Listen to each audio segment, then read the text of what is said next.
BRS ఎమ్మెల్యేలు నేతల అరెస్టులు ఖండిస్తూ ఆ పార్టీ నిరసనలకు పిలుపునిచ్చింది. ఎన్టీఆర్ మార్గ్లోని అంబేద్కర్ విగ్రహం వద్ద నిరసన తెలిపేందుకు నేతలు సిద్ధమయ్యారు. ఈ క్రమంలో పోలీసులు అప్రమత్తమయ్యారు. మాజీ మంత్రి హరీష్ రావు, బీఆర్ఎస్ ఎమ్మెల్యేలు నేతల నివాసాల వద్ద పోలీసులు భారీగా మోహరించారు. కొంపల్లిలో కుత్బుల్లాపూర్ ఎమ్మెల్యే కేపీ వివేకానంద, కూకట్పల్లిలో ఎమ్మెల్యే మాధవరం కృష్ణారావును గృహ నిర్బంధం చేశారు.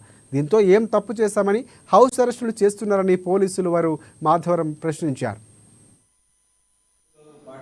సందర్భంగా రాష్ట్ర వ్యాప్తంగా జరుగుతున్నటువంటి ఏదైతే వర్ధంతులున్నాయో అందరూ పాల్పంచుకుంటా ఉన్నారు. ఎందుకంటే మానేయుడు మన రాజ్యాంగం రాసినటువంటి గొప్ప నాయకుడు ఆ వర్ధంతి కార్యక్రమానికి వెళ్దామని అనుకుంటే మార్నింగ్ 5 o'clock వచ్చి పోలీసు వాళ్ళు హౌస్ అరెస్ట్ అంటా ఉన్నారు. ఎందుకు అరెస్ట్ చేస్తుంటారో నాకైతే అర్థం కాదు. ఎందుకంటే ప్రజాస్వామ్యంలో ఏదైనా అరెస్ట్ చేసేటప్పుడు ఏదైనా చెప్పాలి. అసలు నా విలువ తెల్లాట్లో కూడా బయటకు వచ్చి అరెస్ట్ చేస్తున్నాము, బట్టి విక్రమార్ గారు మీ కుక్కట్పల్లికి వస్తున్నాడు అరెస్ట్ చేస్తున్నాం అంటే ప్రోటోకాల్ ప్రకారం బట్టి విక్రమార్కి వస్తే నేను కూడా వస్తాను కదా.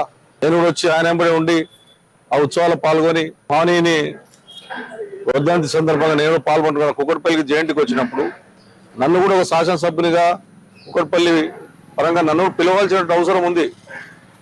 మరి ఇలా ఆర్థిక మంత్రి వస్తున్నప్పుడు ఒక శాసనసభను ఫోన్ చేసి రమ్మని చెప్పడం ధర్మం.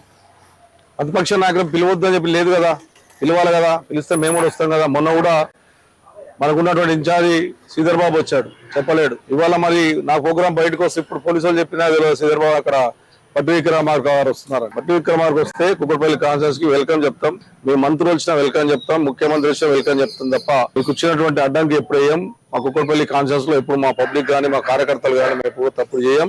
ఏమన్నా నిరసన కార్యక్రమాలు ఉంటే పార్టీ సిద్ధాంతం పార్టీ పిలిపిస్తే తప్ప ఆ పార్టీ పిలిపిలేదు.